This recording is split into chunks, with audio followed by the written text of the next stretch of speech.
Midcrits. The most painful roast session of the year, but hey, at least you get free cookies. You're on your third all-nighter, and you know you can't mess us up again. So these are the things you need to know to avoid the worst mid-crit of your life.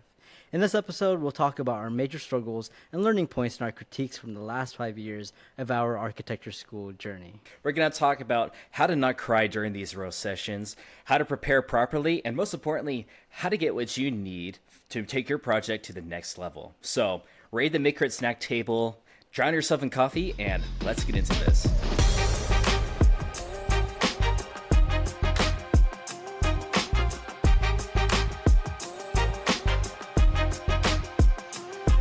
In 5, 4, 3, 2, 1. Welcome back to the Crit Room Podcast. I'm your host, Ryan, with my co-host, Albert, just Albert. and Sully on the mic. I'm back. I'm back. Let's go. Dude, Sully's setup looks so... Dude, this man looks like he writes 10 pages per day for his editors. I've got a heavy writer's block right now. That's why That's why he's on the episode. It's actually such a vibe, though. Dude, I love those paintings in the back. Yeah, who did those paintings? I wonder. I did. I guess it's a little bit of a flex. I get to hang my shit in my own house. That's the apartment. It's nuts. I know. I love that part of. Sully and I were talking about this the other night, but it's like one of the funny things about being a designer, or like the toxic trait, is always the seeing some type of artwork and then in your head being like, I could totally do that for free. Yeah. The toxic thing is you could just step in and be like, oh, like give me a week. Give me a week. I can work it out. Just let him cook. He has a lock in. I feel like with watercolor, I can't have that. It's just so, like, I don't know what it is about watercolor. I just can't do it. That's what It takes a certain finesse. It's so difficult. It's not a forgiving medium, and you can't go back. Like you kind of just have to do what you do. But like the best thing about it is give it like another 15 minutes, and you're like, wait a minute, I think I kind of cooked there. Wait a minute, let me keep going. Wait a second. Hold on. Wait, it kind of worked. My thing is, like, I try to cook, and then by the end of me trying to cook, it gets overcooked. It gets muddy. Now It gets all the muddy. colors are together. What the hell? No, my favorite part, it was in Professor Wholesome. He was doing some type of seminar, maybe at the end of a fall semester or something. And he was just trying to, test the waters before he actually did a seminar on it for the actual campus. And then he invited a bunch of people up to the Oz room or whatever. And I remember he was just trying to explain that as if it was like this Zen activity where it's like, oh yeah, this should be like super easy, stressless, and all these other things. And then meanwhile, I'm like, oh my god, I've never been more stressed in my life. Why is this so bad? Wait, I have a question about that though. Are you a perfectionist? Not necessarily, but it was. I don't know what it is. I think the watercolor is just like I can't precisely put these things together. How do I control a brush? I need a pencil. I need a marker or something. I need to have precision with this thing. That's where like watercolor sketching is nice because at least you get the beginning part of the pencil to be like, like this works out, but then the watercolor, and then always the watercolor ruining it and being like, oh, hi, let me leap from your lines. Mr. Albert, what have you been up to these past few days? A lot of people are into this F1 stuff, but you've been talking about some different things. Dude, I've been into this thing called Valorant. So, like, I don't know if you guys know Valorant, but, like, it's this We know. first-person shooter game that has all these abilities, and, like, it's just so fun to watch because there's so much strategy. But there's this one team that I've been following. Their name is, like, I think they're called Sentinels, but the reason why I started becoming friends, this was back in, like, I don't know, when was this?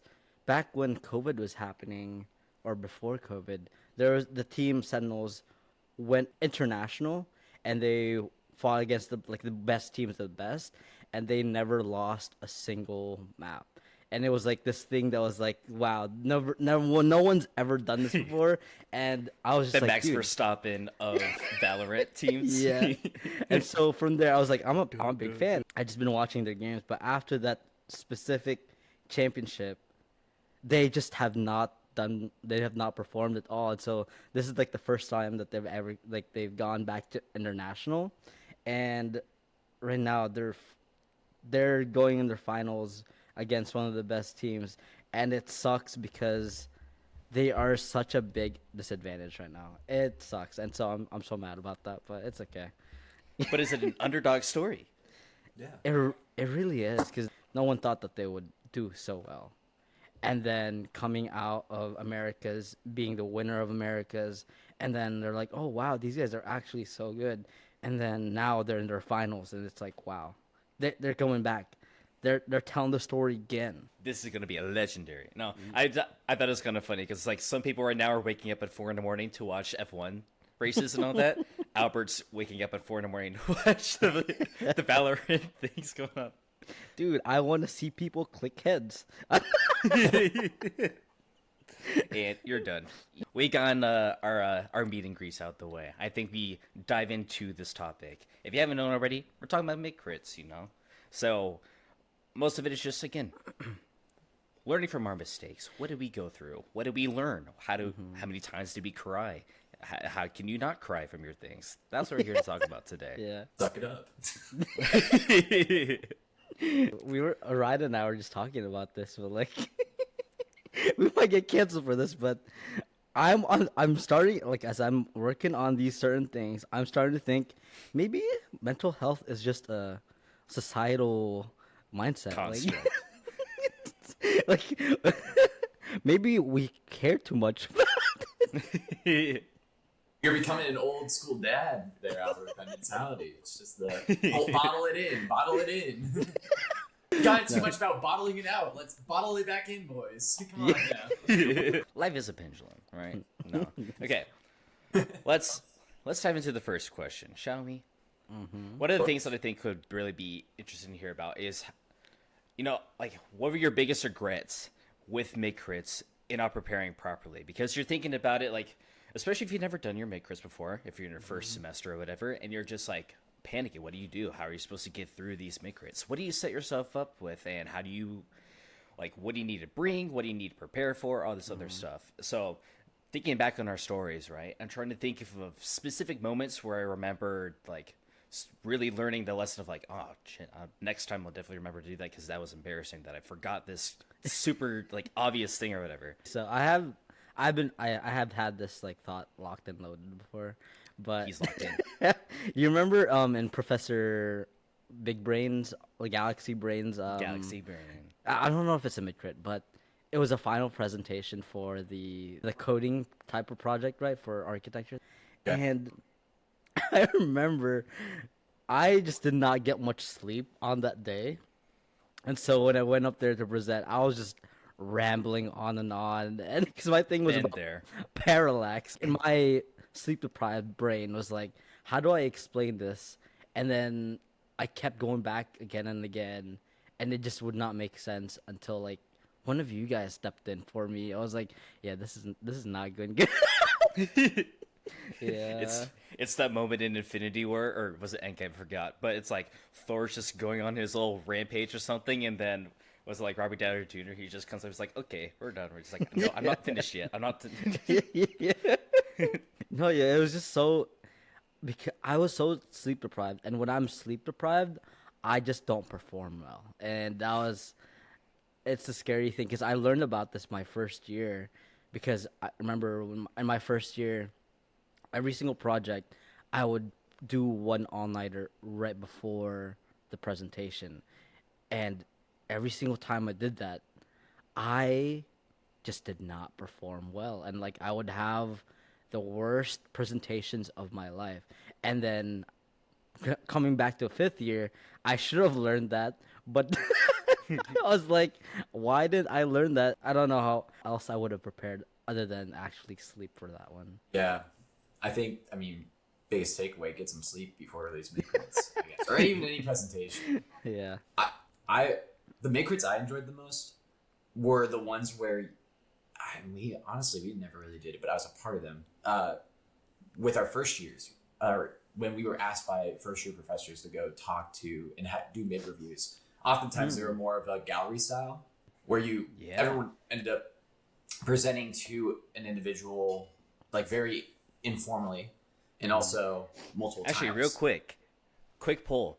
What do you guys like better for mid-crits? Do you like the more formal style, or do you like that gallery style? Can you describe Actually, the gallery style? You pin up all your stuff around the room, and instead of one person talking to an audience, it's like science fair. You're one person keeps walking around the room, and then you're just presenting your stuff over and over again. Personally, I hate gallery style because I hate having to repeat the same things over and over again. Yeah, but like, in a way, a mid-crit is honing your craft, right? And that craft ends up being building the narrative of the design. And doing that multiple times, you get to hold the person that's you're presenting to and be like, hey, I have questions about A, my design, or B, my presentation. How can I do this better? Is there something I missed? See, yeah, that's a good point. It's better for a mid-crit versus a final. If your final presentation's a gallery style, No.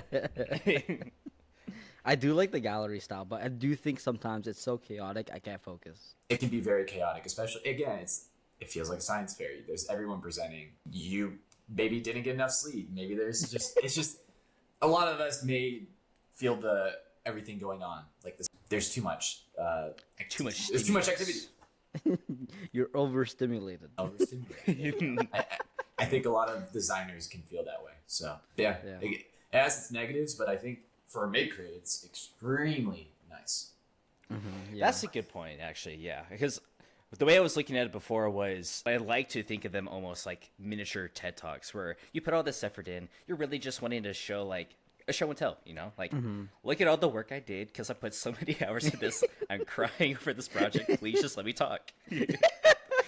And then you just want to have like the moments of just like, and peace. Okay, now what? And then let me just sit down in my chair and like pretend to stay awake for the next hour and a half. So then when it was like gallery style, then you have to be like, you're locked in for that whole hour and a half or whatever it is. Because now you have to answer the same questions. You have to figure out your better ways to do the whole things. So I don't know. I'm torn. Because yes, like what Zoe was saying, it's really good to do the gallery style because then you can just do lots of quick iterations of how you're supposed to talk about your project until you can find one that's like, ooh, that one clicked with these people the best, so maybe I talk about it that way. Or just getting a lot of different opinions pretty quickly. So I really like it because practice makes perfect. We talk about like being able to put in research in your presentation, how much research do we put in, and with the gallery style you can get that feedback from there, and like we'll see, at least from your point of view, when you're presenting your project and you see this person in front of you, they start to doze off of your presentation because you just talk about the research so much. Then it's like, okay, maybe I should cut back on that type of thing. It's a time to be vulnerable, and I think people should understand that. Mid-crits, you don't necessarily need to be perfect at that time. One of the things I wish I could take more from those mid-crits and would have done more was questions, just asking questions. Like if you could, you probably have like you're speaking into a void about this design you've researched on and formulated a few schematic concepts about, but you really don't know. And this person that you might be talking to ultimately has a different perspective and can speak to it, maybe a little bit more intelligent about these ideas, and maybe can steer you towards a precedent. But these asking questions and not being afraid to ask those questions to them is one of the things I wish I took away from those more. Because I feel like oftentimes I would just kind of like stand back and hope and take whatever was given to me. You should understand that mid-crits are an active conversation. Like, and it should be that way. If it isn't the case, that should change, Yeah. When did you realize that? Now I'm team gallery style. And the gallery really benefits that. When did I notice that, Albert? I think I noticed it because when we do our final crits, I had the questions. And that's not the time to have those. Because you're basically just, that's gone. That's over. New project. Or like spring break or like summer break. Oh, no. Anyway. You can talk to your professor every crit and get feedback from them, but mid-crits are an opportunity to talk to others. It's other people that aren't your professor, aren't your studio mates. It's these people that, it could be older students. It could be people that your professor brought in. They have a different opinion, different perspective. It's the best time to get those, because even then that's that time you can develop something. It's hard to do that with a week left in production week to do these designs. Well, speaking of like a week left, so obviously that's diving into production week time frame. So do you think there were certain like lessons that we learned from doing several production weeks nowadays that we did wrong, especially for mid-crits. Because I'm seeing this as two parts, right? First part being, when you're going through production week, we've all had those moments where professors are just handing you some random things that they never decide to tell you about until literally the day of the final, basically, or the day of the mid-crit and everything. It's like, hey, have you ever thought about changing your bathrooms to this? I'm like, dog, I'm literally like, I'm about to print my floor plans in an hour. Could you not have told me, like, save it for the crit room? Right. Oh, dude, Sully, that reminds me of your jazz club a little bit. Because we had that residential part of our jazz club. I think Sully was sitting really close to me. And I think it was over a weekend or something. Professor, it's different, was meeting up with Sully. And then after the meeting, Sully just like sighs the biggest sigh I've ever heard. The next day, on that Monday, we would be presenting our final project. And I was like, what happened? Is your project ruined? What's happening? Why are you so sad right now? It started because she sent me an email and was like, get on a call now. I'm like, Oh. what happened? Oh no. And so we get on this call, we get on a Zoom call, and she's like, point to me your fire stairs. And I'm like, okay. Those things? Well, You need those things? well, we emphasized with this project, I know why, but I feel like we talked a good amount about it. And I thought I had a pretty solid plan. So I was like, there's one of them. There's another one. There's two.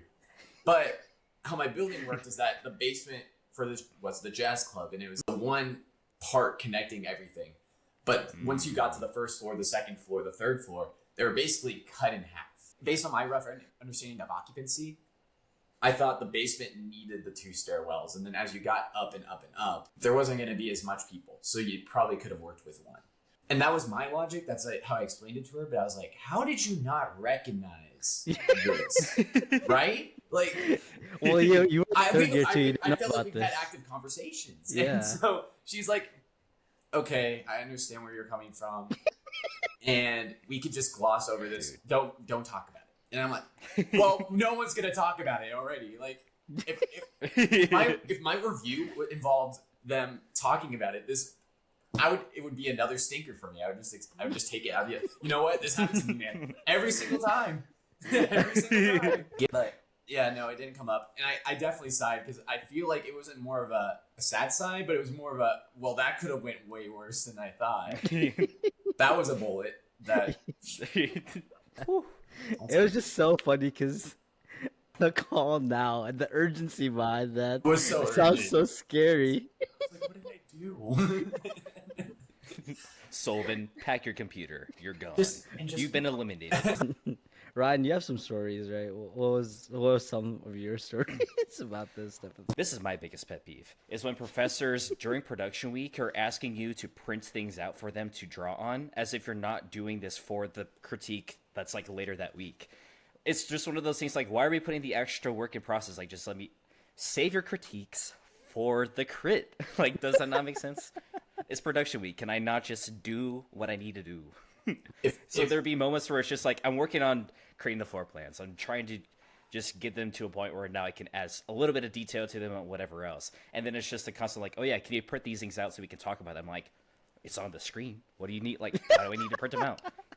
I don't have them even ready to go into Illustrator, let alone print out onto some piece of paper for you. Like, if you want to see rainbow lines, there's rainbow lines right there. I don't have this printed out ready for you. This is not my schedule. My schedule has these floor plans later for like Thursday instead of Wednesday. Like, can we just, I don't know, let me be. Maybe this is a hot take, but I kind of like the professors that will draw on people's finals boards. It actually feels like they care a bit. They're excited about drawing what your design could be. Granted, on a final review where you're not going to change it, that sucks, I guess, right?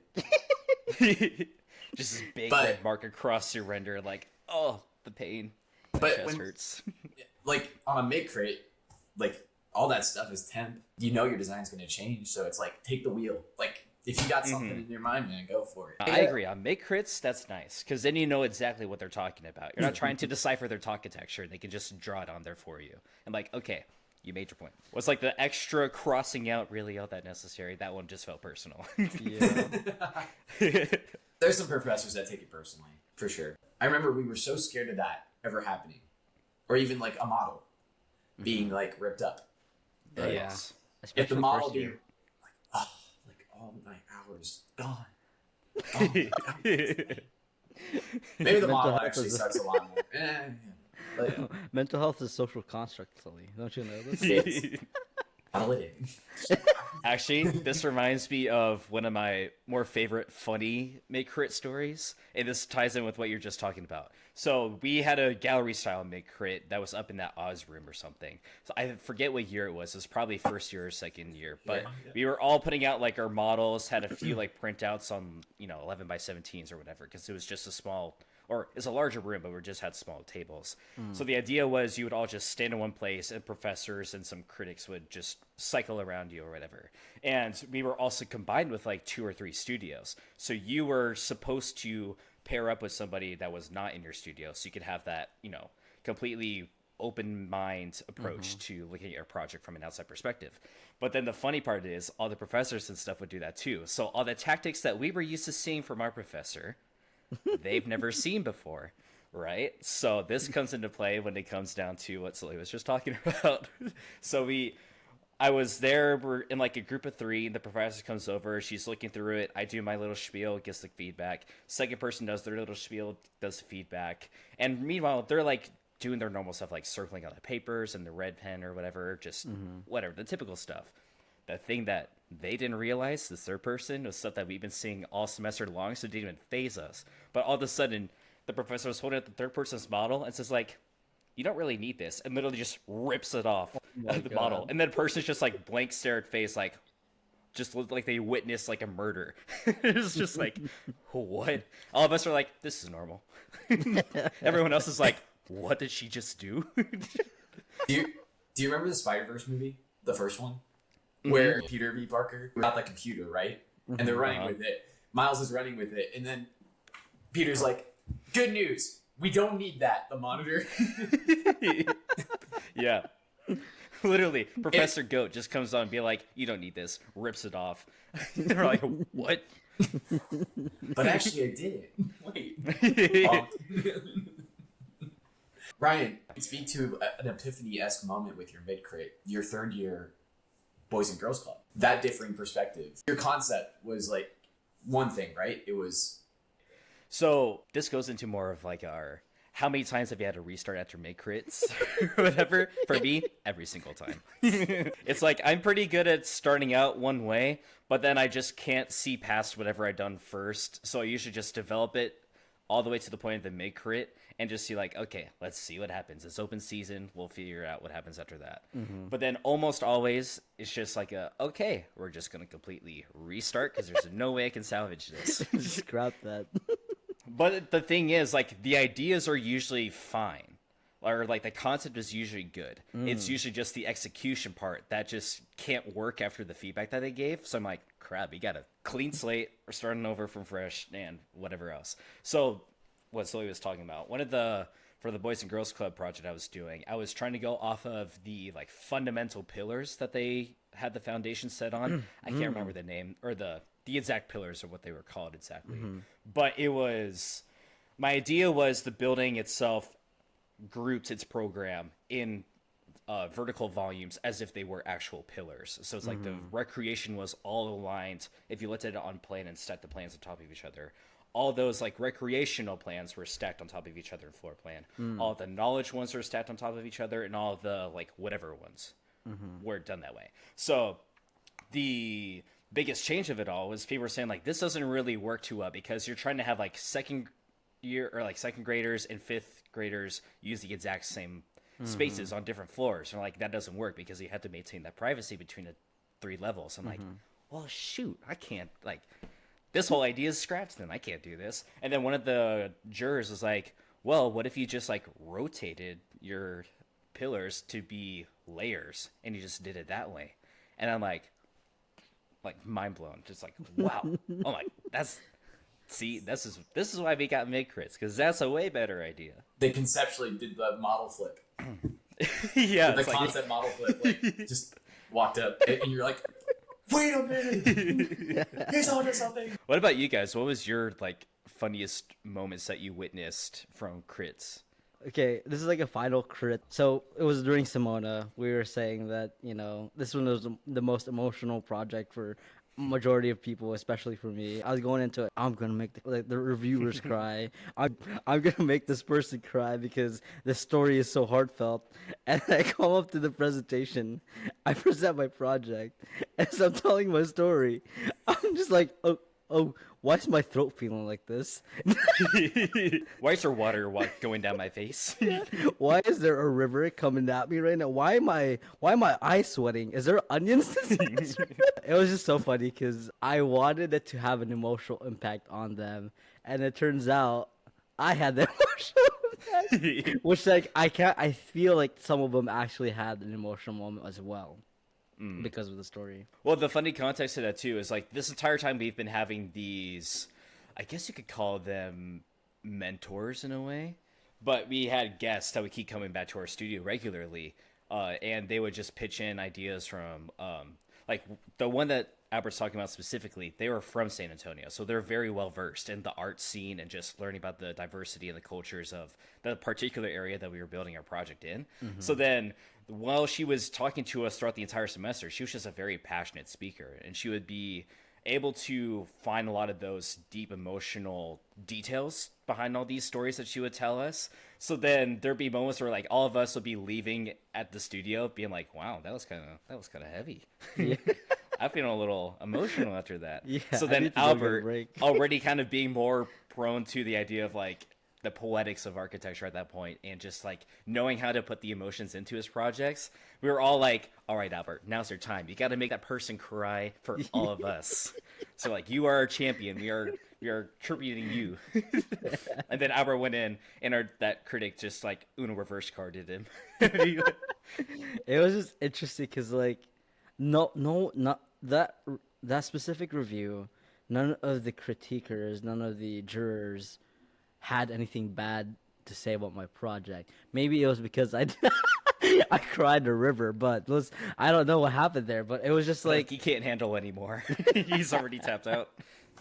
yeah, it was a immigrant story. What about you, Sully? Did you have any particular moments that stood out to you? I can't help but think the funniest overall crit that I ever been a part of was our second year studio with Professor Galaxy Brain, our stair project. Oh yeah, There's just a lot of things that happened. What happened? What happened? Well, Spill the tea. that was a messy to moment. start, one of our studio mates was asleep during the whole presentation. Like, he didn't show up and Oops. kept trying to message him and message him and message him and Well, no okay, see, response. This He is why did you don't take naps after pulling all-nighters. Okay, well, he did like 3 all-nighters in a row. That's what happened, right? Oh my god. Yeah, it was very much that. It was not a healthy time for him. And then he was like, I'm going to go back to my dorm. I'm going to take a little nap. Everyone's And I like, was don't do it. That was going to be stupid. Just take a nap where we can be around you. We can wake you up. Yeah. It was at this moment he knew he fucked up. He died. He died. There was that. Yeah. And then we didn't really have him yet. But Professor Labco was one of our crits. Yeah. And a buddy of ours, our studio mate, Chase, he had a presentation and it finishes. And Professor Lapcoat says, I hope you have a good lawyer. Buddy Chase responds with, my parents have a good family friend. That is when we knew Send him he off. fucked up. Professor Labcoat proceeded to rip him a new one about his presentation. And that was maybe the worst thing I've ever seen critique-wise. But just the whole scenario of how that got set up felt like, taking a step back, this was one of the most final reviews I've ever been a part of. Just everything stereotypical when it happened. I saw someone get absolutely bashed. Meanwhile, I also had a moment. Thing I will say about presenting: do not use anything. Do not. I don't know what would it be called. I'll explain what I did. My stare, I compared it to Frank Gehry with what I did formally. That was not smart because it was not It at was all. at that moment Sully knew. I didn't go that far, so then I got ripped a new one because of that. They were like, "Oh, that's not at all what it is." Like, and then rip me. Yeah, like this is me not understanding a precedent. I could have had a better one maybe. Just in my head, it was a 2-week project, and we have no knowledge, and we're young children. We're second years. We don't know nothing. We're I don't know what I made. I just did architecture it. students. It was made based on something I had in my head, and so to end it, Professor Labco he was nice to me. He liked my renders. He was like, "You should keep doing these kind of renders," and it was very simple Enscape lighting. I don't know, like I remember that one. You had there was problems with the printers, the plotters. It made it a little bit more yellow, I think, than it was. But yeah, and he was pointing at it. He was like, "Dude, this is good. Keep doing that." And you're like, "I guess I just gotta keep printing in this plotter, I guess." Yeah. Nobody fixed this thing. It's doing great. You're good. So he just comes in. There's always an out of order paper taped on top. So he just always goes out of his way to like rip off the out of order thing. To be like, no, it's fine. It's fine. Another thing that I found. Okay, so you were talking about the funny moments. One funny moment for me was, the guy that fell. Okay, so one of our student mates that fell asleep. That guy that did 3 all-nighters in a row.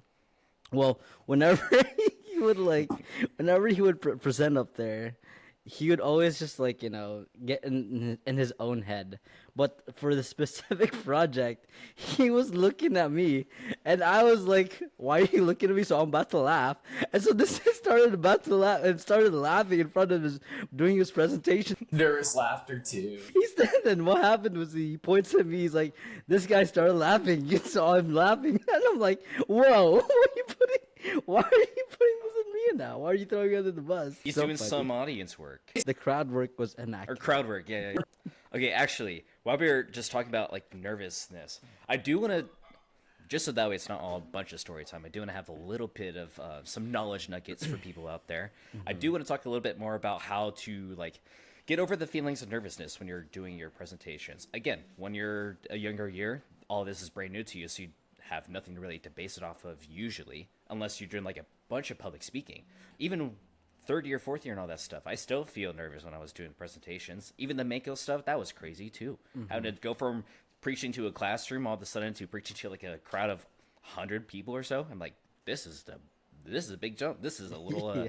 Why am my hand shaking? Yeah.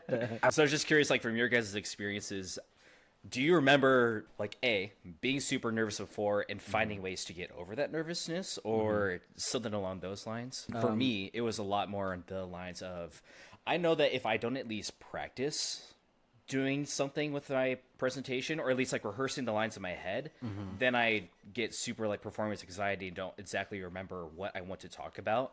Even doing the whole like writing down a note card, just trying to remember your bullet points and everything, that still doesn't always work for me, because when you're in the heat of the presentation, you're just like crazy overstimulated trying to make sure you're saying the right things, trying to make sure you're pointing to the right thing on the board, and then you lose where you're adding the flashcards, and all of a sudden now the flashcards don't matter, and then you're like, okay, well now we're just shooting from the hip, and just stumble after stumble after stumble, and then it's just a train wreck, and now you're just sitting there waiting for it to be over, so you can just sit back down and be like, okay, at least it's over now. I have 2 tips. One was during my internship. It wasn't necessarily a critique or a review, but I was in a firm in Seattle, and a thing that they do was have the interns do a presentation to the whole firm.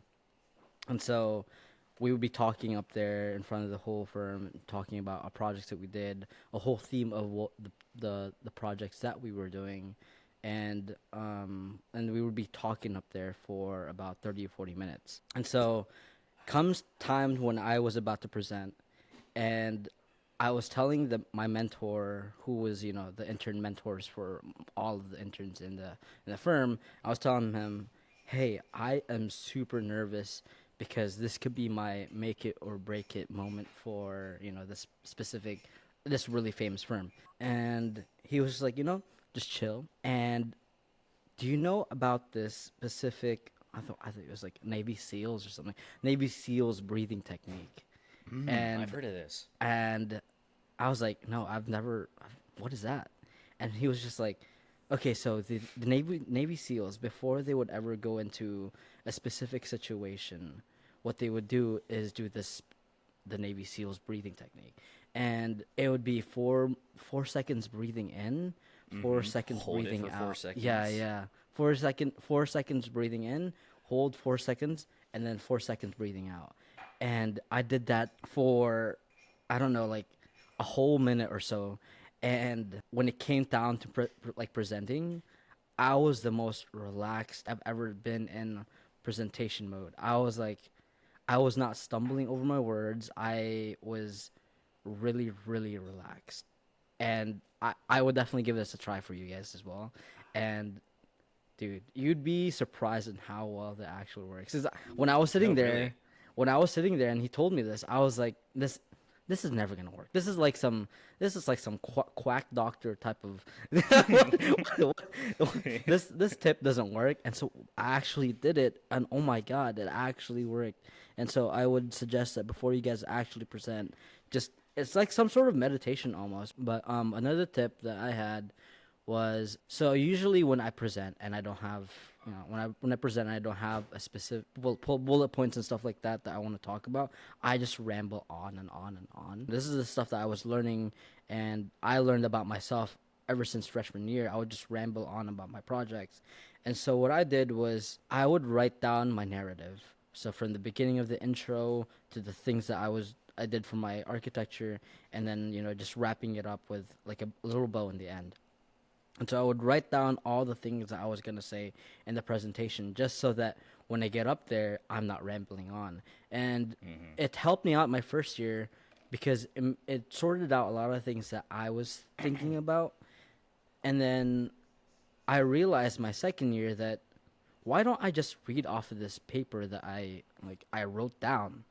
And so from then on, I'm not sure, people might view as like, this isn't real presentation style. I feel like no one else did it because I don't know what it was for them, but for me, my thoughts were clear, and I just felt like my project was done justice because of the things I wanted to talk about, the emotions, the things that I was doing with the architecture, and all my thoughts were just out there, and none of it was held back. Well, maybe because one thing on that is not in every situation can you rely on a printed out piece of paper to read off your project. For example, in the real world, if you're talking to your client, it probably doesn't look the best if you're wait 1 second, rolls out the thing from the vanilla folder, and then, so this project is brought to you by there's a certain skill to being able to memorize your points and be able to talk freely about your project and not be stuck to a certain script. When you're doing like public presentations, I don't see a problem with it because, one, teleprompters exist. Yeah, TED Talk, every exactly. single TED Talk you've seen,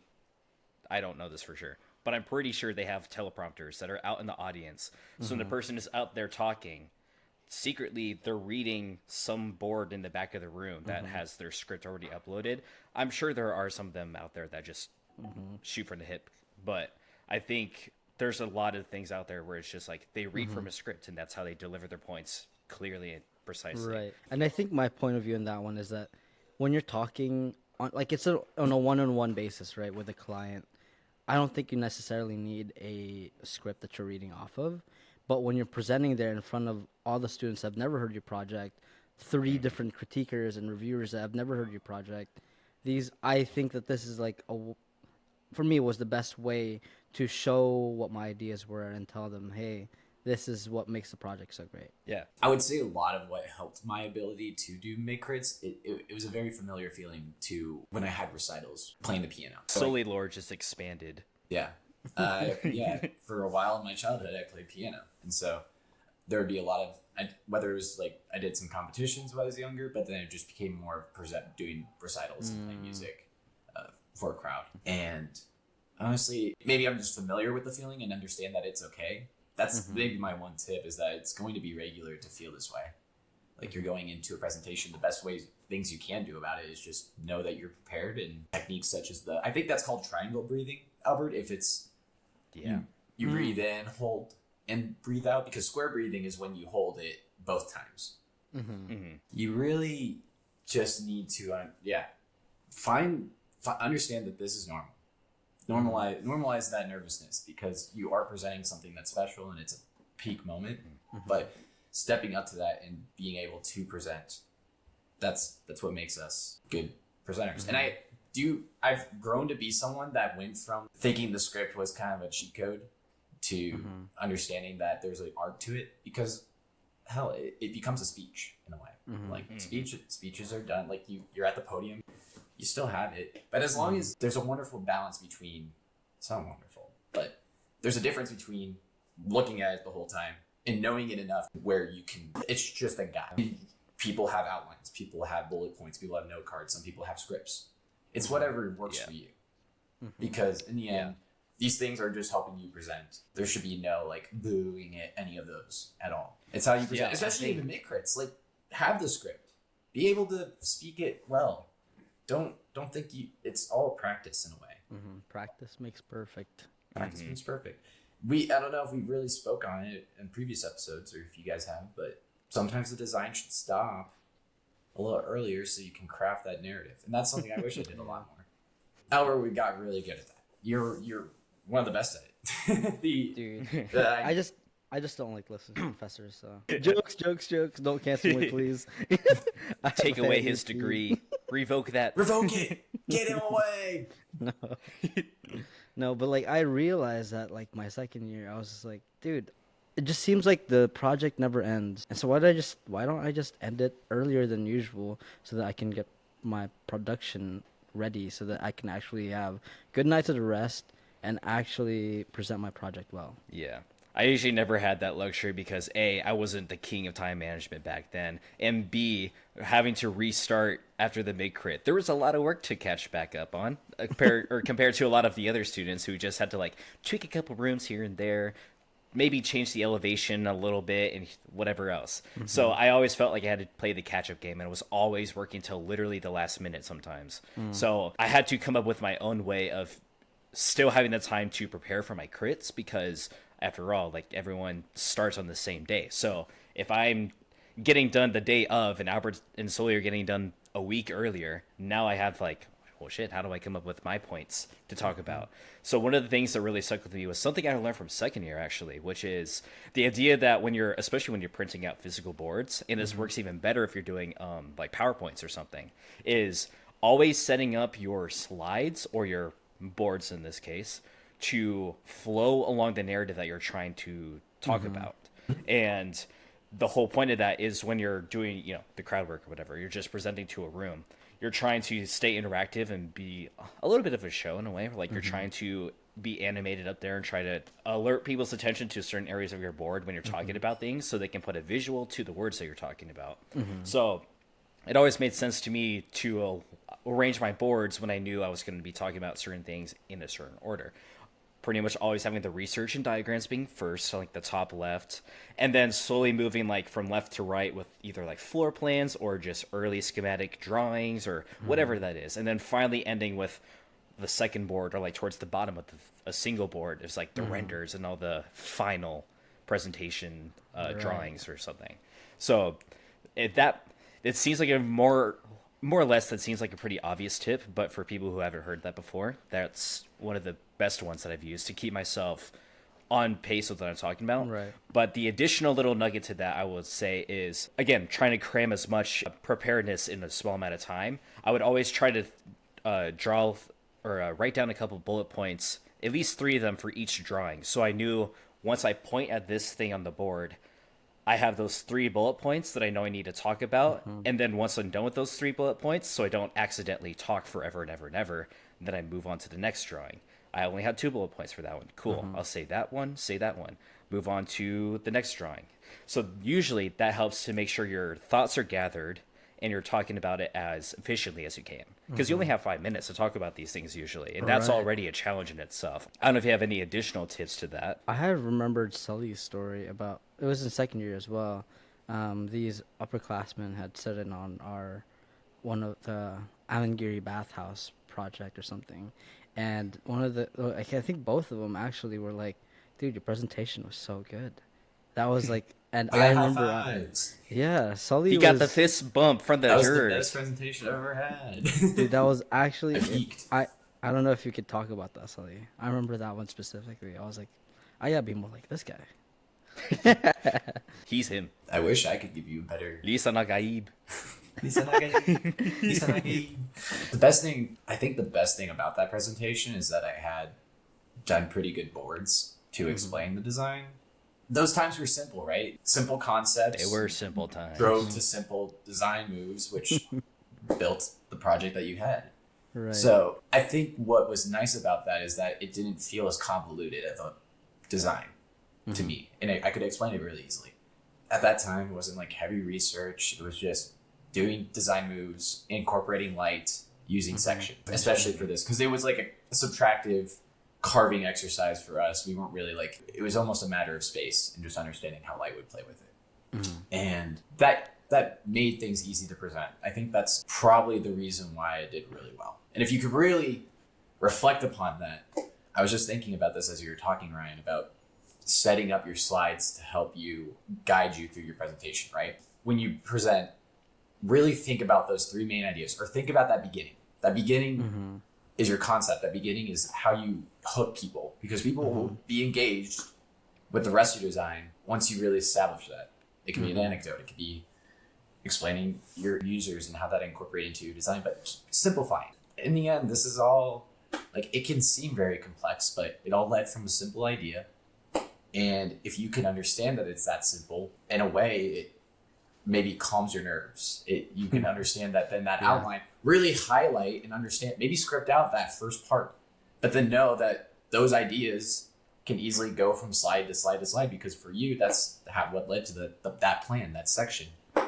That render was an embodiment of what you just conceived. Thank you for making me reflect on that a little bit, because honestly, what really helped about that presentation, why I got fist bumps, high fives, was because at that time I was so simple, and I thought it was that easy to present it. And I think a little bit of I reached it again a little bit with another section project. It was 5th year. It was just when we had to do these weird spaces based on action. And again, it was just like, okay, this was what it was. Like, it's not borderline unserious. Like, I'm going in here and I know what it is. No biggie. Let's do it. And simple enough. You explain it with enthusiasm. Again, don't be all about it. Be happy about what you made. But all in all, I know, I always got jealous of the people who could just show it to a crit and not even stress about what they're talking about. It's literally just like, here's my floor plan. This is why I did it. Here's my section. This is why I did it. Any questions? I'm like, this dude just sped run his presentation. How did you do that? Because I always get so caught up in wanting to show like all the inner thoughts of how I came up with these solutions and why I thought they were so brilliant of an idea or something. And I just get so caught up in the weeds of trying to explain every single micro thought in detail that led me to this solution. So that way I could convey to the jurors like, hey, I thought about this thing. This is a good solution in my head. So to me, it was always crazy how I could see people come up with, or they could just hands off their project. They're just like, this is the thing that I did. What do you want to say about it? I'm like, how do you... One thing that I do remember, I write a lot of scripts for my presentations. And something that I came upon whenever I do my presentation is that in every single project brief, anything like that, there is a problem, right, with the project. And then your project should be the solution to the project that you've figured out. And so setting up your presentation as, this is the problem that I saw within the world, or whatever, the location, site, something like that. This is the problem. This is a solution, which is the concept. And then from there, it'd be like, this is how the concept is shown through section, plan, elevation, all these different things. And also a really good part too is you start to put in your own experiences in there. As an example, it'd be like, as I was doing this project, I wanted to really incorporate this immigrant's journey that I found out through all these different reflections I've done.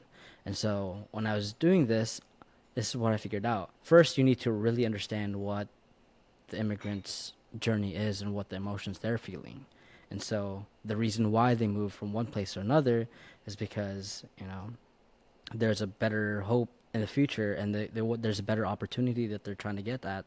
But because of this, they have to leave behind families, friends, memories, a place that they call home, just so that they can get to this specific opportunity. And so, like, you start bringing in your experiences and things that you've noticed from this project, and it raises up the stakes for the project a little bit. Yeah. One thing I wanted to talk about, too, is, like, you were just talking about just being very attached to the project and everything. And we talked about this in a few episodes now, but for some listeners who might be new to the podcast or just haven't watched every single episode yet, I wanted to talk a little bit more about how to keep from being so defensive when you're in those crits, because that's something that I think many people learn to move past once they mature through architecture school, and they just learn to simply like, okay, just take the bullets and then just come out of it stronger or whatever.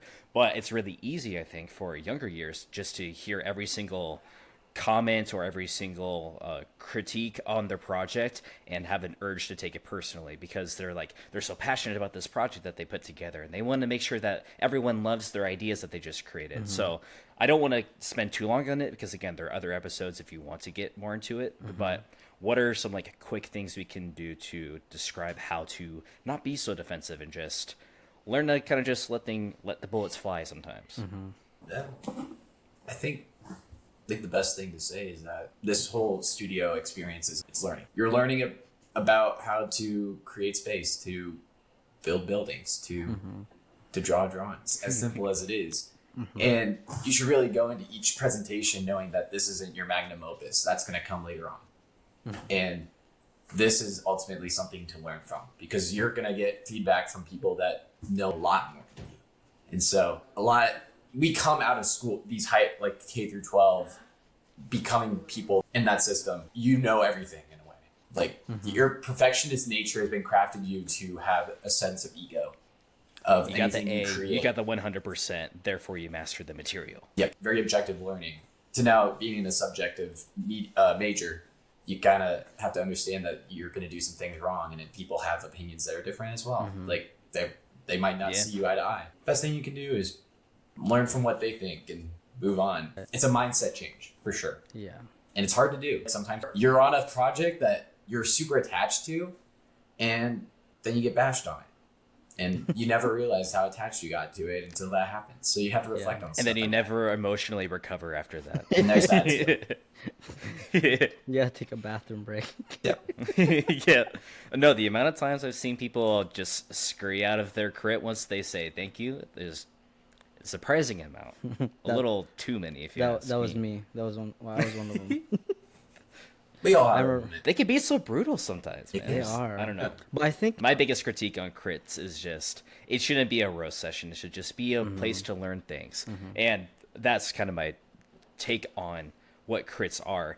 I had it wrong from the beginning, where I always thought they were like the show and tells or TED Talks, where it's just, here's my final product. What do you think?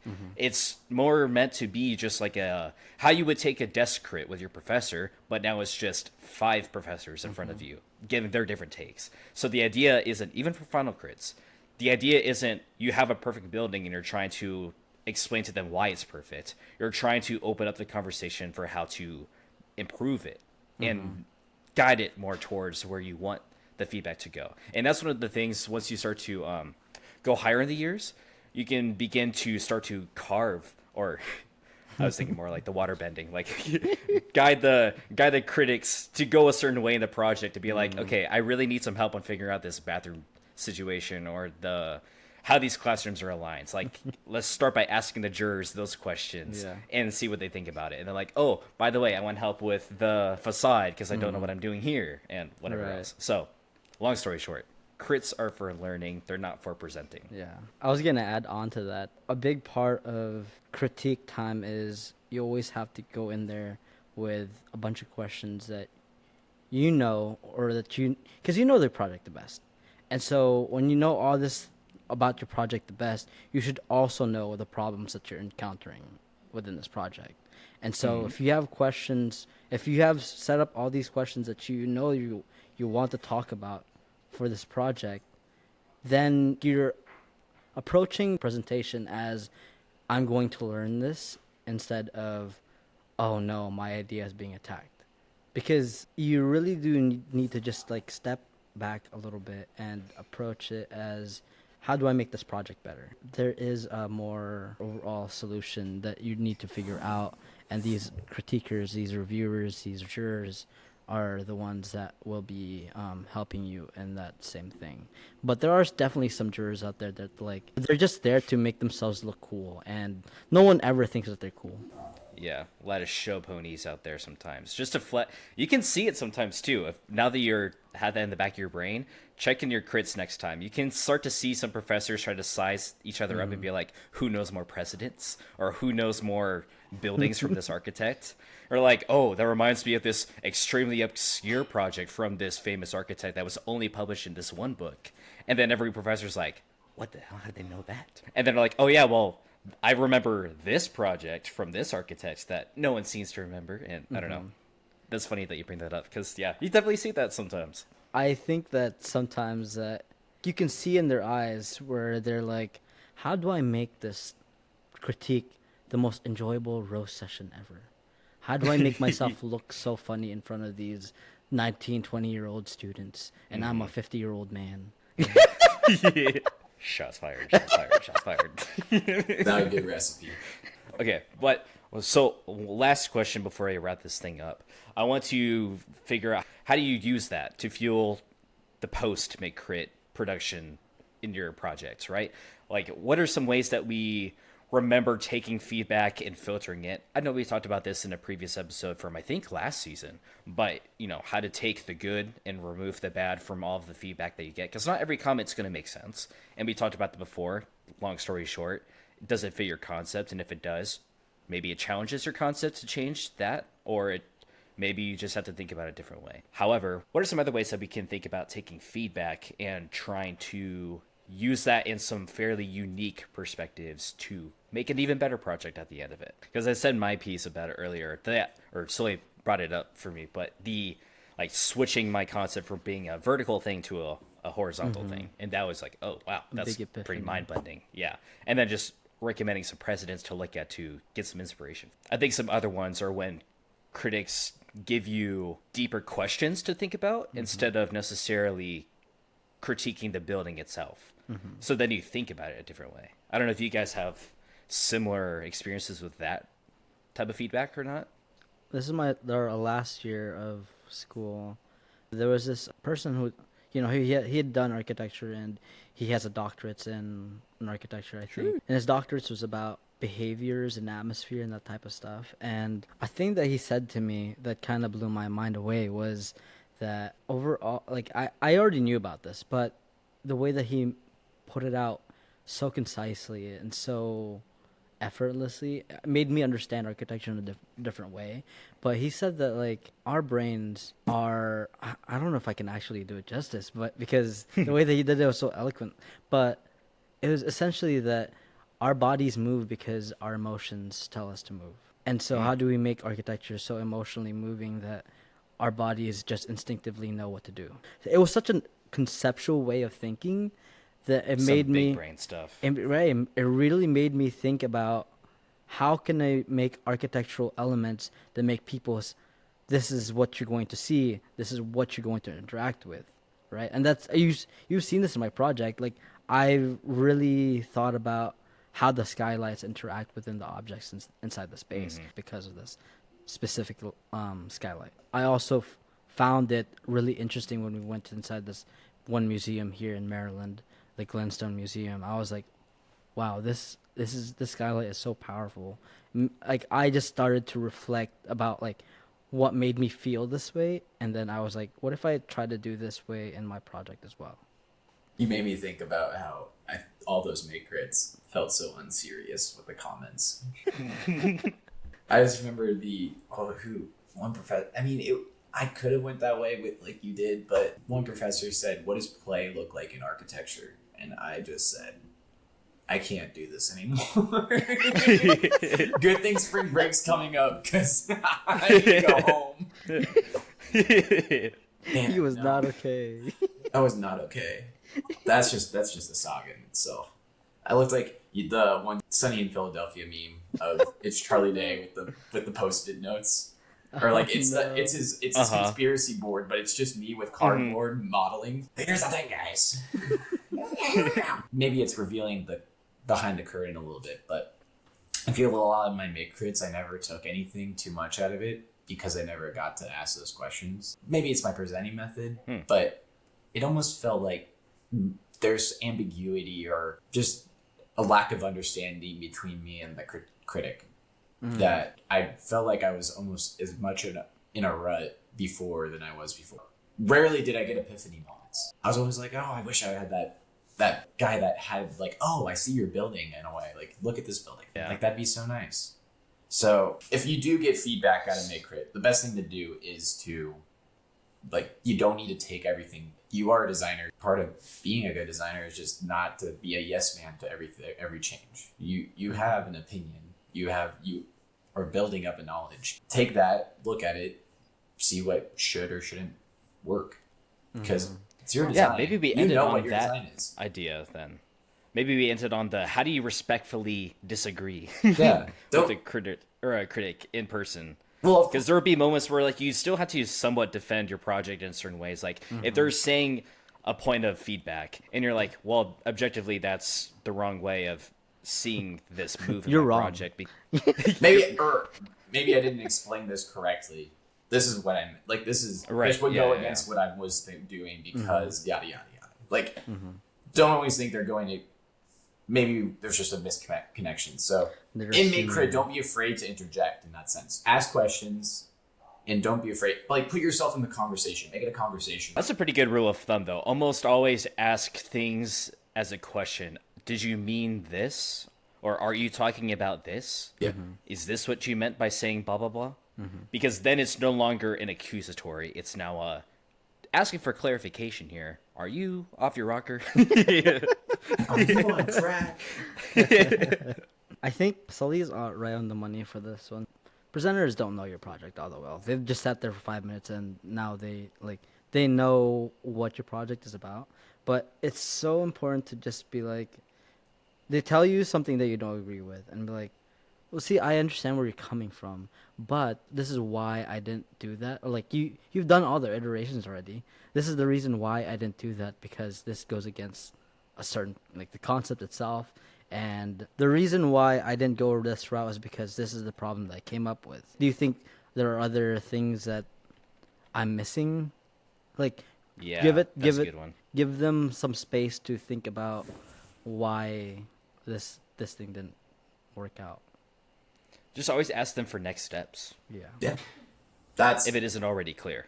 that's a good rule of thumb. Yeah. Well, shoot, do we do some takeaways? I think that's a pretty good point to end it on. I think mine, I was just thinking about this right before I said that too, so I was ready. But I think my biggest takeaway is go into midcrits being proactive with what you want out of it. Don't just be sitting there waiting to hear whatever they're going to say.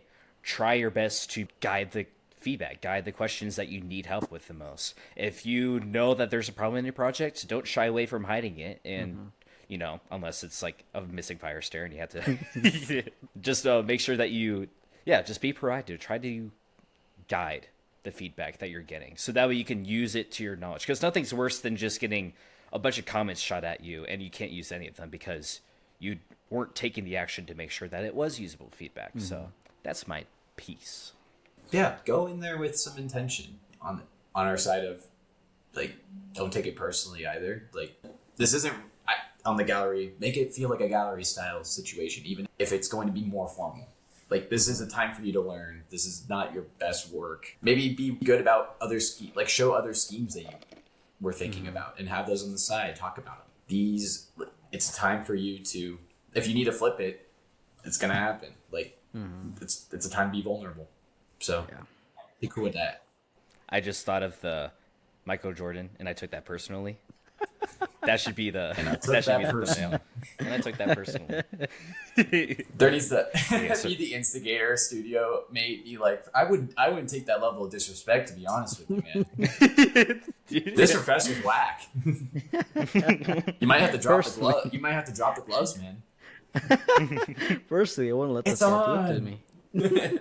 So you guys talked about like the intentionality behind the crit, the approaches that you should have for it. Everyone's always just going to be nervous, is like when you present. I think my big tip for that one would be like definitely try out the like triangle breathing technique or like the Navy SEALs technique. That, dude, it actually works. Not gonna lie, try it out, dude. That Game changer. it is actually a game changer of like an advice. Because you're super relaxed. I don't know why it works. I felt the most relaxed I ever was, and I was presenting up there with a bunch of the owner of the firm, CEO, all these different people, and I was so calm, even though I should have been shitting my pants. He was one with the iris. He went Michael Jordan. He went Michael Jordan on. Yeah. If you have a bad review, just know. I think you should always take away that after a mid-crit, if your concept and your foundation is liked, that's a dub. Even if you have to redo, because they at least got that message, and if they like that, then they can steer you in a good way. I feel like most of the time, if your concept is perfect, like your project should be okay in the future. You might have to restart like me several times, but at least you got a good foundation. Yeah, Exactly. I mean, it's not bad to restart. Like, you learned something from the project that you just presented. Now, try to figure out how you can go around that and try to figure out another solution and how that architecture shows up. Well, there you guys go. Now you have all the greatest tales of our legends of being at K-State, going through all of our mid-crits and all the lessons that we've learned from that, and just some pretty good knowledge nuggets of good tips of how to handle anxiety and actual, some Navy SEAL techniques. I wouldn't So you know it's legit. I wouldn't say we showed all of our cards. We've got more to go. Oh yeah, of course. That's for We've later. got more stories. But actually, speaking of, truth is, just like what Sully was saying, like, all these tips are kind of pointless unless you know how to turn all that feedback into your best projects ever, even competition winning level projects. So if you do want to check that out, check out our episode about how top architecture students nail competitions, and I'll teach you everything you need to know how to take your project and turn it into a winning idea. So other than that, that's it for this episode. Thank you for listening to the Crit Room Podcast. I've been your host, Ryan, with my co-host. Albert. Just Albert. And the return of Sully. Glad to be back. Happy. So thanks for sticking with us, guys, and we'll see you guys in the next episode. And don't forget to save. to save. Don't forget to say. Ciao. Baby back. All right.